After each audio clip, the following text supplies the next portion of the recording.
İstisnasız bütün qonaqlıqlarda hazırladığım çox ləzzətli çorba resepti paylaşıram. Bir qazanda zeytinyağını qızdırıb üzərinə bir baş soğanı xırda doğrayıb əlavə edirəm. Ardınca yarım toyuq sinəsini kub formasına doğrayaraq üzərinə əlavə edir və qızardıram. Bir qədər qovrulduqdan sonra bir ədəd kök və bir ədəd kartofu da xırda doğrayıb qazana əlavə edirəm.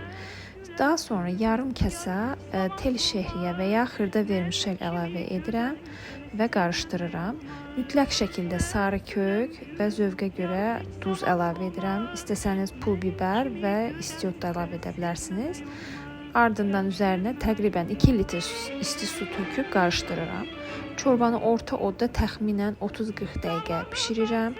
Hazır olmağa yaxın əvvəlcədən qaynadıb buzluğa atdığım noxudları və xırda doğranmış kişnişi əlavə edib qarışdırıram. Budur, çox ləzzətli və vitaminlə dolu şorbamız hazırdır. Mütləq hazırlanmağı tövsiyə edirəm.